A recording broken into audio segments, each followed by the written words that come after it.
Queria convidar o Pedro Júnior, que nos vai nos trazer o momento missionário desta noite. Boa noite, irmãos, amigos. Nós queremos ter agora como parte do culto um momento missionário. Nós, de vez em quando, falamos sobre uma janela chamada Janela 1040. Essa janela compreende alguns países da Europa, Ásia, e lá estão a maioria dos povos não alcançados. Os olhos da igreja hoje estão mais nessa janela, não que nós desprezamos os outros povos, as outras nações, mas nós queremos dar uma atenção maior, porque aí é onde está o maior clamor por missões. Tem o subtítulo que eu coloquei ali. Então pode passar. O que é janela? O que significa janela 1040? Pode passar. É uma região do globo terrestre considerada por missiólogos, antropólogos e estrategistas cristãos como centro do mundo, onde tem um número expressivo de povos não alcançados. Então aí é onde está a maioria daqueles que não conhecem a Cristo ainda. Essa parte da terra se estende do oeste da África até o leste da Ásia, entre os paralelos 10 graus e 40 graus acima da linha do Equador. Por isso o nome Janela 1040. Toda a região é formada por países muçulmanos, hindus, budistas e comunistas. Aí está a maioria das religiões que compõem essa parte da Janela 1040. Pode passar. Aí você tem uma ideia da onde ele começa ali, pegando Portugal, comecinho ali da Europa, até o outro lado ali na Ásia, no Oriente. Volta um pouquinho. Aí nós temos um gráfico aí mostrando as cores representando a maior quantidade ou o maior grupo religioso que é naquela área. Essa área verde todinha aí significa que a maioria da religião é a religião islâmica. Então é ela que predomina a Janela 1040. Aquela cor ali, um amarelo mais madeira, lá estão os budistas. Naquela outra cor amarela estão os hindus. E naquelas cores ali pequenininha, roxa, estão os animistas ou algumas tribos que ainda não conhecem ao Senhor Jesus. Então só para você ter uma ideia, mas veja como o islamismo está tomando conta de toda a Europa e Ásia. Pode passar. Significado bíblico e histórico dessa parte da região do mundo. Os episódios bíblicos aconteceram ali. A maioria dos episódios que nós temos no Novo Testamento e Antigo Testamento aconteceram nesses países da Janela 1040. Construção da Torre de Babel. Lembra daquele episódio que aqueles homens que quiseram construir uma torre e o Senhor os confundiu com várias línguas? Então daí é que há essa distinção idiomática. E nessa região, então, atualmente existe a maior diversidade de línguas. 2/3 dos idiomas do mundo estão naquela região.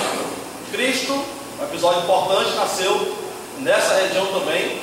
A igreja primitiva, pode passar, também começou as suas tarefas ali com as viagens missionárias do apóstolo Paulo, que fez toda aquela região conhecida do Evangelho, e dali partiu até nós aqui nas Américas. Dificuldades da região. Quais as dificuldades que nós podemos enfrentar ao entrar em qualquer país que faz parte dessa Janela 1040? Essa região era conhecida como cinturão de resistência. O que significa isso? Que ali é difícil você penetrar com outro tipo de cultura, com outro tipo de ensino, com outro tipo de religião. Eles ali formam um cinturão que dificultam a sua entrada naquele país com o Evangelho. A presença das 3 maiores religiões estão ali presentes: o islamismo, o budismo e o hinduísmo, como nós já vimos. Pode passar. Lá há muitos pobres, os maiores pobres, os países mais decadentes, moralmente também, estão nessa região. Pode passar. E as maiores megalópolis não alcançadas estão também ali. São 1 milhão para cada uma megalópole, 1 milhão de pessoas. E por último, as fortalezas de Satanás. Além de tudo isso que o país sofre e também que ele apresenta como barreira para nós, tem essa dificuldade maior. Nós bem sabemos, como a igreja de Cristo, que a nossa luta não é contra carne e sangue, mas é contra os principados e potestades. Então é uma luta espiritual, uma guerra. E ali então estão essas maiores barreiras espirituais. Satanás, ele secou o entendimento dos incrédulos, como fala o apóstolo Paulo em 2 Coríntios 4:4, exatamente para que eles não creiam na luz de Cristo, na luz de sua glória. O que a igreja pode fazer diante dessa situação? Pode passar. Nós podemos, então, investir na vida de irmãos que estejam dispostos a servir ao Senhor ali. Será que nós estamos enviando pessoas que estão dispostas aí? Tem alguém que nós estamos enviando para aquela região? Alguém pode dizer? O Wesley, né? O Wesley vai lá para Portugal. Alguns dizem que Portugal é a porta, né, da entrada dessa janela 1040, orando. Certo autor, estudioso, um missiólogo, ele diz que missões é o resultado de oração. Então, as missões só acontecem quando nós estamos orando. Deus só chama quem está orando. Se você não está orando, se você não está se comprometendo com a causa missionária, Deus não vai chamar quem está preguiçoso, Deus não vai chamar quem está aí passivo, sem se preocupar com a obra do Senhor. Então, orando é uma outra forma. Nós podemos também enviar um grupo de irmãos da igreja para desenvolver um ministério, para saberem como é que está a situação daquele país. Será que nós estamos fazendo isso também? Estamos, nós como igreja local? Sim, né? Em outubro, se Deus quiser, iremos enviar um grupo de irmãos também para Portugal, para exatamente levantar ali questionamentos acerca daquele país e o que nós podemos fazer por Portugal, não só por Portugal, mas por qualquer outro país que esteja dentro daquela janela. E por último, nós também podemos contribuir, e nós também, creio eu, estamos fazendo isso, como por exemplo com o Wesley, como por exemplo com a Yara, que está indo para a Rússia, como por exemplo com irmãos que estão lá em Moçambique, naquela parte oeste da África, também norte. Então, creio que a nossa igreja está fazendo essas coisas. De fato, essa é a tarefa da igreja, investir em missões, ter uma visão missióloga, para que nós possamos alcançar povos ainda não alcançados. Como o pastor já falou várias vezes, e também o apóstolo Paulo, nós somos devedor a esses irmãos. Nós vimos aí o significado histórico e bíblico, que os principais acontecimentos bíblicos aconteceram ali. Dali saiu o Evangelho, lá é o berço do Evangelho. Então está na hora de nós devolvermos como expressão de gratidão a esses irmãos pelo que eles fizeram por nós. Então ore por esses países, depois você pode entrar no site das Portas Abertas, que é um site voltado para essa área de missões, e você vai ver os países que estão nessa área. Você pode se dedicar aí com a sua vida e também com a sua igreja, orando por essas pessoas. Ok? Eu queria pedir ao irmão Arilo que pudesse orar pela janela 1040. Deus, meu Pai, obrigado por mais um dia que você deve estar no seu Pai. Agradecer ao Senhor pela oportunidade, Senhor, por ajudar a enviar pessoas, Senhor, para o funcionar. Peço esse momento especial para a janela 1040, que possa estar capacitando pessoas e torcendo o coração para ir para aquele lugar. Também, Senhor, possa estar nos dando condição de enviar. Graças por tudo e não seja espiritualmente.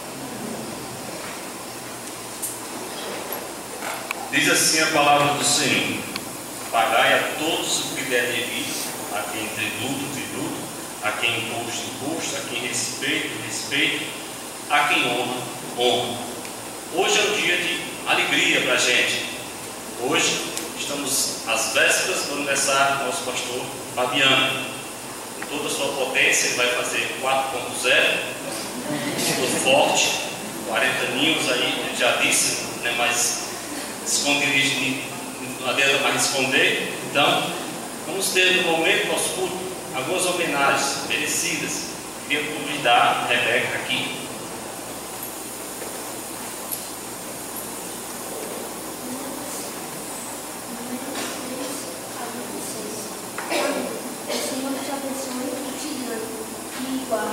O Senhor faça resplandecer o rosto sobre ti e tenha misericórdia de ti.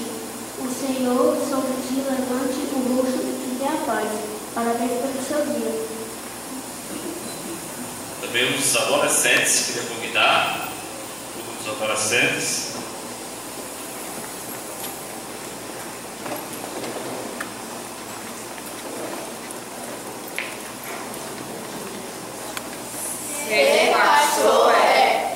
Ser pastor é atender ao chamado divino, para o regime do céu as almas conquistar. É servir o cristianismo, arauto paladino, ao mundo propagando a glória do convite. Ser pastor é encarnar os ideais, pregados e vividos por Jesus, transmitir os ensinos divinais, ao mundo por detrás da sua cruz. É ser como o farol na rota do destino, ao mostrar o perigo e o mal prevenir. É viver de renúncia, é tornar-se menino, para a bondade e a fé no coração fluir. Ser pastor é ser forte, mais e mais, para o título honroso fazer juiz, proclamar as verdades mortais do Evangelho de amor, paz e luz. É trazer com cuidado e amor o peito aberto, mas é a ovelha que se achou errante no deserto, do que as 99 em classe do lugar. Ser pastor é nobreza sem tamanho, é cuidar com carinho do rebanho, ter com ele perfeita comunhão. Ser pastor é chorar com o que chora e sorrir com quem ri, aqui e agora, é anunciar a mensagem de perdão. Ser pastor é, por fim, levar a carga alheia, nutrindo essa esperança ideal de quem semeia, para a bênção de ter e a ventura de dar. Pastor, o Senhor te guiará continuamente e te fartará até em lugares áridos, e fortificará os teus ossos, serás como também um jardim regado, e como um manancial, cujas águas nunca falham. Isaías 58:8. Ser pastor é amar a Deus e servir.